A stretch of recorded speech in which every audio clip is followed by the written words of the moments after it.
रमूज़ औक़ाफ़। आज हम इसमें आगे सक्ता आएगा, नंबर 2 पे वक्फ़ा है, नंबर 3 पे कौसैन और नंबर 4 पे ख़त।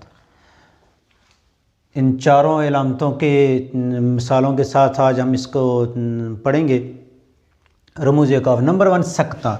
सक्ता की अलामत जिसे आप इंग्लिश में कॉमा भी कहते हैं, ठीक है, ये अलामत होती है। सक्ता की कॉमा की अलामत वहाँ इस्तेमाल होती है जब आप एक ही सीरीज़ के, एक ही कैटेगरी के अल्फाज के दरमियान इस्तेमाल करते हैं, उनको एक दूसरे से अलग करने के लिए। मसलन अली, अहमद, हुसैन और हैदर क्लास में मौजूद नहीं हैं, तो हमने इनके दरमियान कामा का इस्तेमाल किया है एक ही टर्म के नामों के लिए। इसी तरह अगर हम मिसाल देते हैं चमन के हवाले से बाग की, तो हम कहेंगे कि यहाँ पे फूल, पौधे, पत्ते, दरख्त, हत्ता के घास तक जो है वो ख़ज़ां की नज़र हो गई, बर्बाद हो गई। एक ही किस्म के अल्फाज को, एक ही किस्म के फ्रूटों के नाम आएंगे तरतीब से, तो तब भी हम सक्ता का नाम देंगे।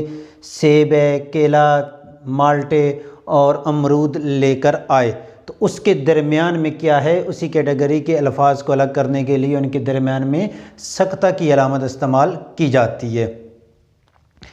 मसलन अहमद फराज की किताबों के नाम आएंगे तो उनके दरमियान कामा आया जाएगा। अल्लामा इकबाल की किताबों के नाम आएंगे तो उनके दरमियान में भी सक्ता का इस्तेमाल या कामा का किया जाएगा। सही हो गया। यानी एक ही तरह की घर के अशिया की आप ज़िक्र करते हैं जी, इस कमरे में कुर्सियाँ, मेज़, चारपाई और बिस्तरे पड़े हैं, ठीक हो गया। जब भी वो चीज़ 3 या 3 से ज़्यादा चली जाए, नाम 3 या 3 से ज़्यादा हों, तो उनके दरमियान में कामा इस्तेमाल होगा। दूसरे नंबर पे वक्फ़ा। वक्फ़ा का इस्तेमाल वहाँ पे होता है जहाँ पे सक्ते से ज़्यादा ठहराव करना मकसूद हो।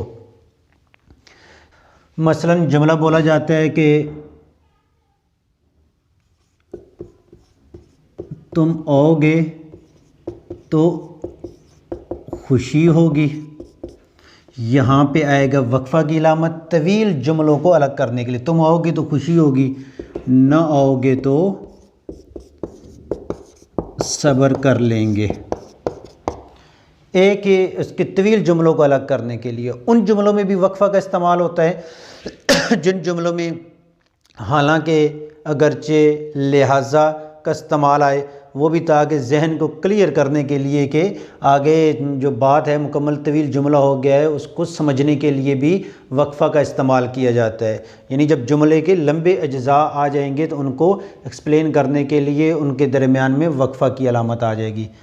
कौसैन की अलामत, ये छोटी ब्रैकेट जिसे इंग्लिश में आप कह सकते हैं, कौसैन की अलामत इस्तेमाल वहाँ पे होती है जब आप कोई बात, कोई लफ्ज़, कोई नाम लिखते हो और उस नाम के आगे वज़ाहत, तशरीह, असल जुमले से इसका कोई ताल्लुक़ नहीं होता लेकिन उसकी तशरीह आप दे देते हैं। मसलन हम लिखते हैं बानी पाकिस्तान, तो यहाँ पे कौसैन की अलामत आप लिख देते हो कायदे आज़म। बानी पाकिस्तान ने फरमाया, ठीक हो गया।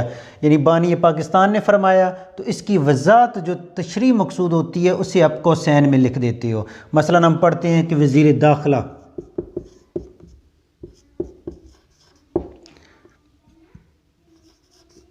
मेजर जनरल एजाज शाह, साथ में ब्रैकेट में लिखा होता है रे, जिसका मतलब होता है रिटायर्ड हो चुके हैं भाई, ठीक हो गया। मैं जुमला बोलता हूँ कि मैं पाकिस्तान में रहता हूँ, तो मैं पाकिस्तान आगे यहाँ पे कौसैन में लिख दूंगा वैकेंट,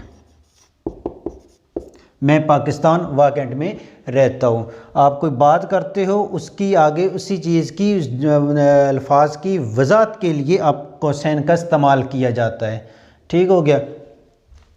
ख़त की अलामत वहाँ पे इस्तेमाल होती है जहाँ पे जुमला मुतरज़ा है। मसलन कि आप उस जुमले की मज़ीद वज़ाहत अहमद ख़त की अलामत ये डाली आपने, अहमद बल्कि उसके सारे दोस्त,